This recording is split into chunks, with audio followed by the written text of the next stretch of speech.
is up, fam?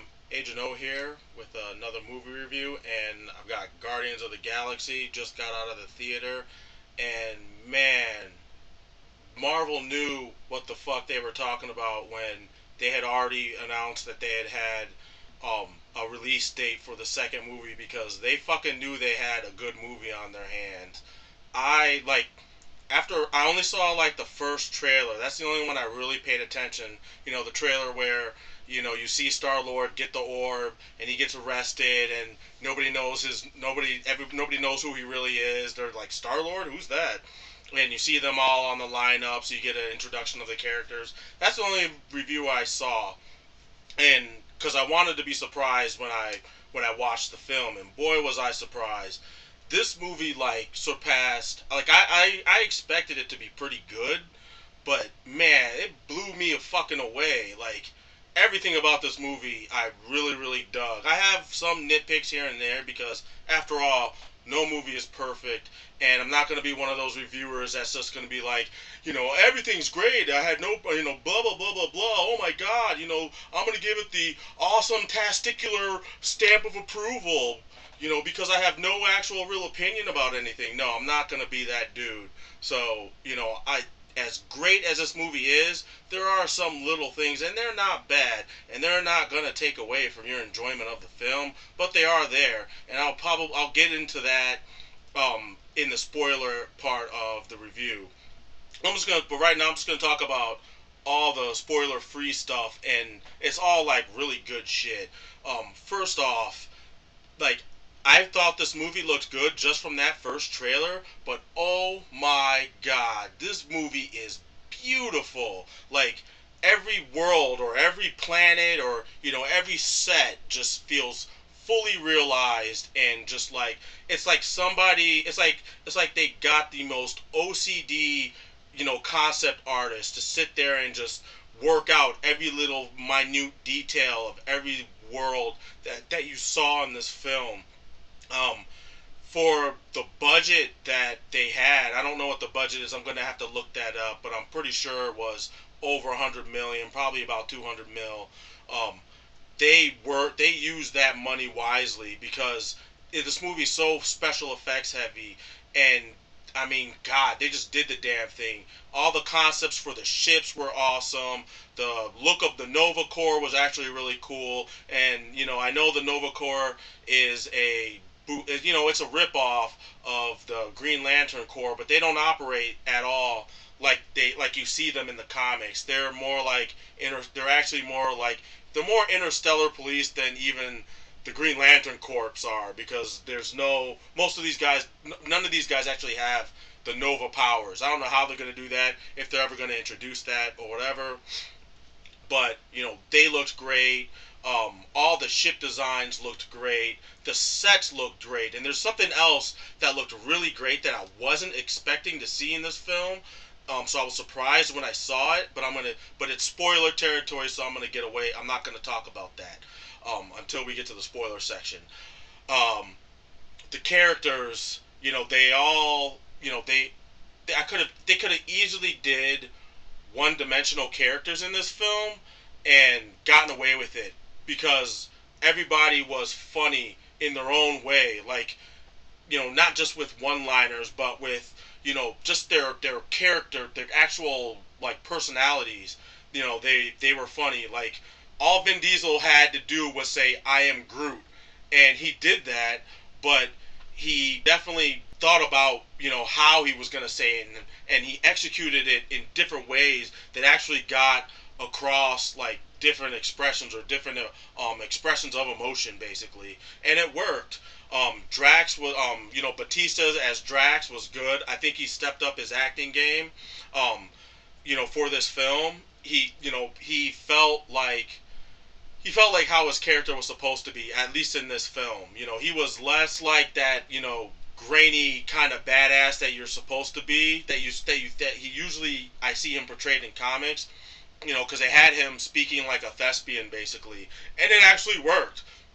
Um, I think you'll be surprised when you see him, speaking the way he does, because most people I don't think expected him to talk the way he does in the movie and to carry himself like he does. He's still Drax and he still throws down, and he's still got a raging temper, but when he's not angry or beating the snot out of people, his personality's totally different.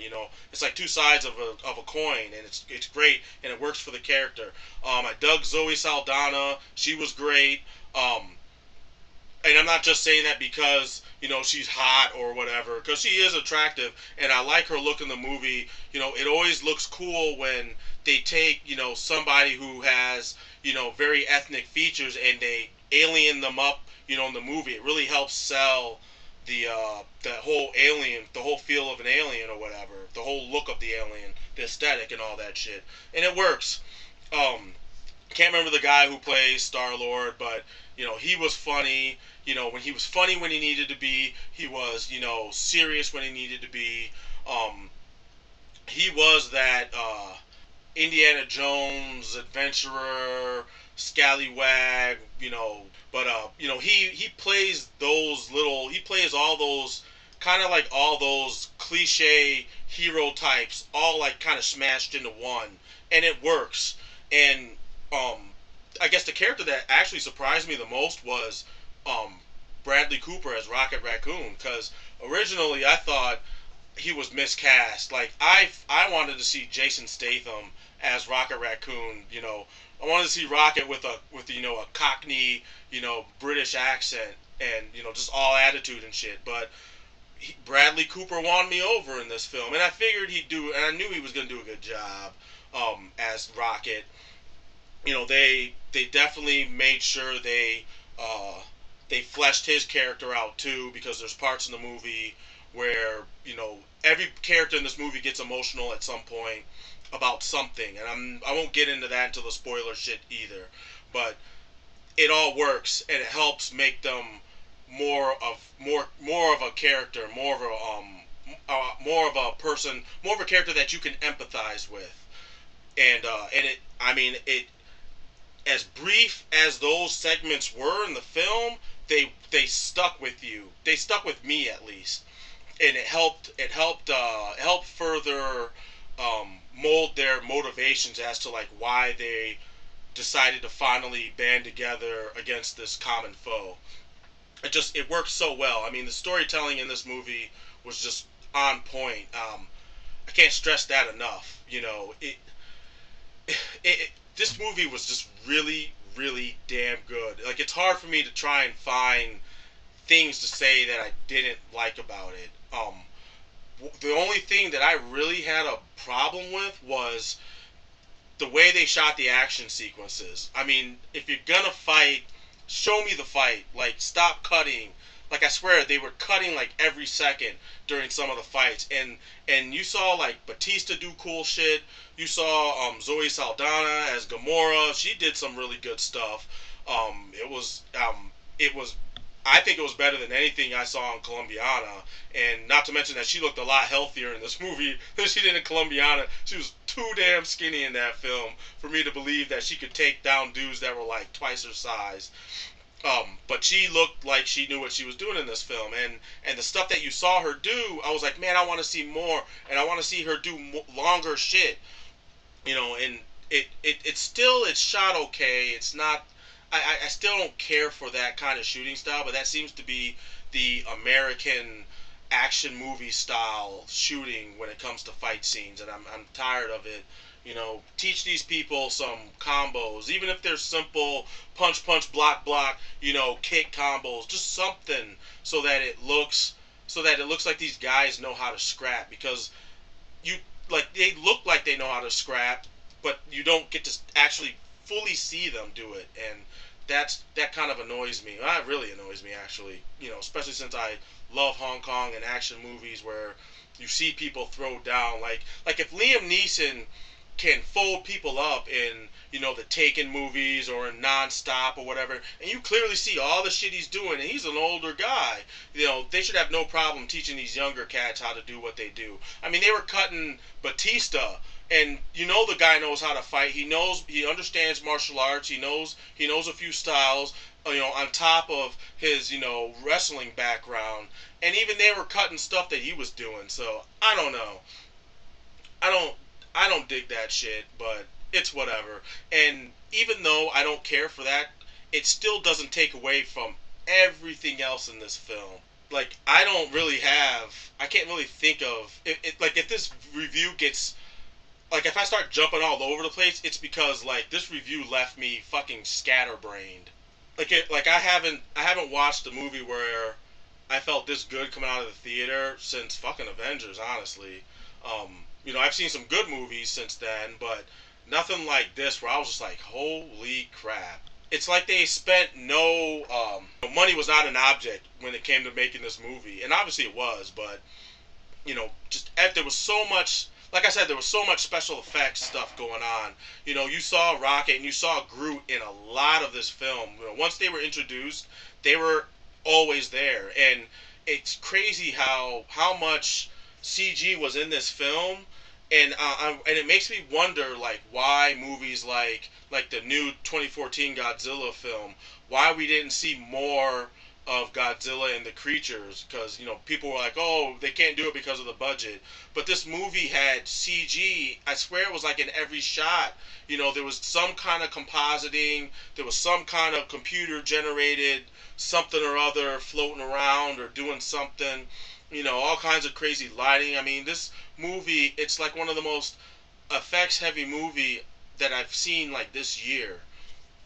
And I don't get why other movies can't do this. Like it seems like whatever ideas they had, they were able to do in this film, and they didn't have to skimp on stuff that they wanted to do um, because of money, because of budget. Like the final sequence when they go after Ronan, like it's pretty fucking epic looking. Like it's crazy all the shit going on, all the ships flying around, what they do, like the way the Nova Corps ships operated in order to hold back to stall Ronin ship and all this. It was crazy all the stuff they were doing, and it looked awesome. Like it's it was more popcorn movie to me than even like the Transformers was. Like, and you could clearly see everything going on. Like I don't know, people give Bay all these props for being an action director, but he's not really a good action director. Like especially when you see all the stuff that goes on in this movie, especially at the end of the movie, because it's a really long action sequence, and they intercut with stuff going on outside, flying around in the ships, dog fighting and all that, to stuff going on inside where people are fighting each other, and and things that Groot's doing with his plant-based powers. Like they really did the damn thing, and they were really imaginative, and it just seemed like whatever they wanted to do with this film, like with the characters or whatever, they just fucking did it, and it came off looking right. um I don't have anything, like I'm fishing for all kinds of good shit to say about this film because there's just so much, and I mean when you see it you'll know. So with that, I'm just gonna get into the spoiler stuff right now. So stop watching this movie. I mean, stop watching this review. I'm sorry, stop watching the review. Go watch the movie, and then come back and watch the rest of this review. Um, or if you don't care, keep on listening. I ain't going anywhere. So start off, like I was talking about with the fully realized worlds. I had actually seen. I was surprised to see nowhere in this movie. Like I didn't expect to see that until maybe the second or third film, but they went right into it, and I was like, okay, cool. And the way they imagined it, I mean, it looks better than the comics. Like I thought that the idea of it in the comics was cool, but man, it's insane how nice it looked. Just when you see it from the outside, and then when you go in and you see just how big, like that celestial must have been one just ungodly huge celestial. Um, just looks so cool and so awesome on the inside. That's all I can really say. It just the ideas and everything, that it just all came together. Um, Groot's like powers and his abilities and whatnot, like everything they had him do, it looked totally believable in that world and everything. So there was no problem with that. The other thing I also wanted to mention is that I meant to mention during the spoiler-free portion is that this is the first Marvel Cinematic Universe movie where they fully jumped into the realm of sci-fi. Not just science fiction, but like space science fiction. We already had science fiction with the Hulk and Captain America and Iron Man. But they were all kind of trying to balance the fence of being sci-fi, but stretching, your suspension of disbelief, but then also trying to ground itself into some semblance of our reality, which I think is dumb. But you should just go all the way, and this movie goes all the way, and I think that's one of the reasons why I really like this movie. They embrace the whole space sci-fi aspect entirely. Like, you have ships that have like tractor beam arms and hands and shit. You have fucking tractor beams in this movie. You have technology that does things other than just you throw it and it blows up. They embraced all of that and it works. And it's funny how you have people that went and saw this movie and they were gung ho about it. They were all in. They could have done anything, and it would have seemed like it made sense in the world that they created, in this film.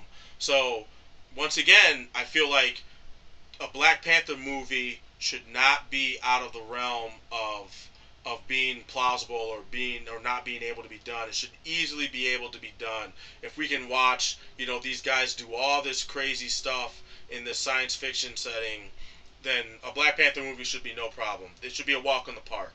They took what I'm gonna say. This is an obscure book because only comic book heads know about the Guardians of the Galaxy. Not everybody who's going to see this film are are comic book heads, and they were intrigued enough to come check it out. So if they can do this with a book that most people have not read, then Black Panther once again should be no problem. If they handle if they handle that movie, they handle the Black Panther film like they've handled all these other movies so far, they should have no problem making it a hit and making it popular amongst people who don't read, comic books. This is proof that they can do it. Guardians of the Galaxy is proof. I can't even think of any other nitpicks or weird plot things that were off. Even there's a part in the movie where Peter Quill gets stuck out in space with Gamora, and she's dying, and so he goes out there, gives her his helmet that he beams onto his head with that earpiece. Once again, sci-fi shit that is awesome and works for this film, and he saves her while he's about to die himself out in space. And I know some people are going to be like, how does that even work? He should just die immediately because he's human. But they tell you at the end of the film he's only half human.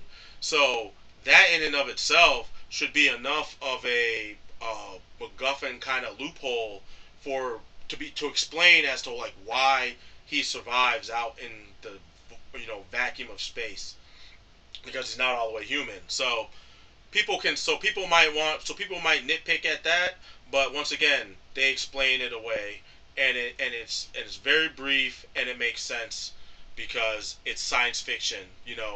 Science fiction, you don't have to explain shit. You have like nobody knew how lightsabers worked until they finally explained it. But back in the 70s, they just pressed a button and bzzz, the light beam came out and they were sword fighting.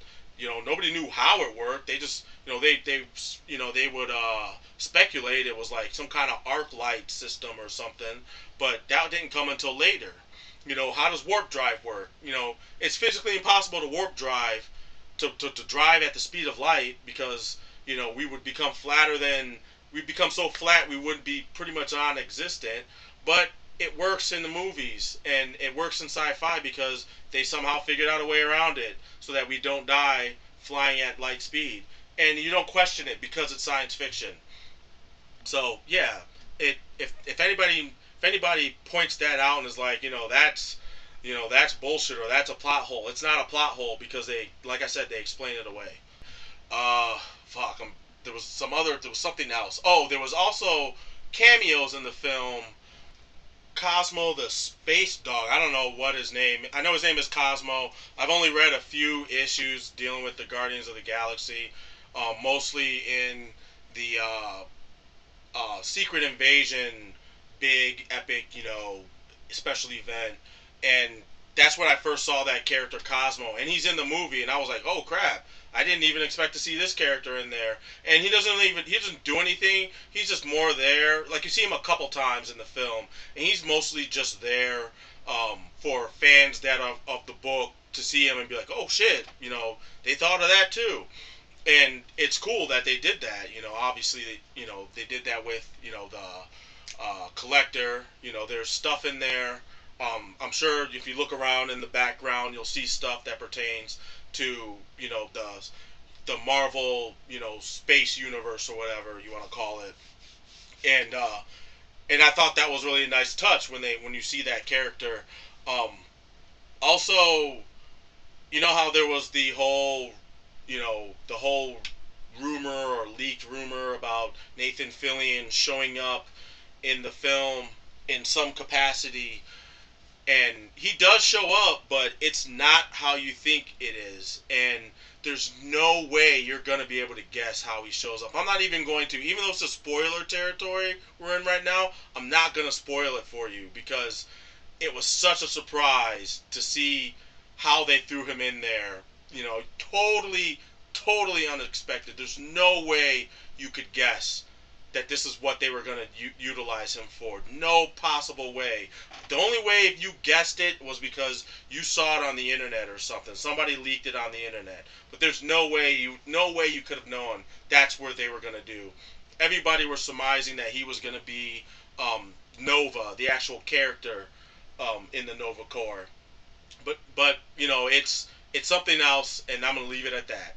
Like I was also explaining with the fleshing out of the characters, like I was talking about earlier in the film. Each of these characters, like they're all loners. Groot and Rocket are together. They don't explain how they got together, but something happened and somehow they ended up together and they basically became a team. But everyone else are loners. Even Gamora, she's surrounded by she's Thanos' adopted daughter, and she has a stepsister, and she works with Ronan the Accuser. But even she's alone because of the circumstances that led her to become adopted by Thanos. Same thing with Drax. Drax lost his family because of Ronan. Peter Quill, Star Lord, he lost his mother. Never, I don't think he ever knew his father, and then he gets beamed up. So he's dealing with that. He's been dealing with that loss all his life, and so that stuff has just made them keep everyone else. These things that's happened to them has made them distance themselves from everyone. Like Rocket, when you get like his emotional segment of the film, where because he's always constantly dealing with the fact that everyone looks down on him like he's a dumb animal, when he's like probably the smartest member of the group, um, and he goes in and talks about how he didn't ask to be experimented on and ripped open time and time again and turned into this monster. He sees himself as a monster, but the others don't, even though they were when they all met, because they all have attitudes, and because they all the first their initial reaction to interacting with people is to just lash out because it's to cover up it's to cover up the fact that they're hurt. They're all hurting inside because of one reason or another. And so once they all get past all that and they band together, because they've been so alone so long, they've forgotten basically what it is to have friendship and camaraderie. And so once they get past all that, and they band together, it's on. And that theme was definitely addressed in this film, and it works, and it helps solidify them as a team. And it's nice to see. I liked it because it's not cliche like, oh, they all have to fight and then they decide, after they've beaten each other up, now they like each other, or whatever.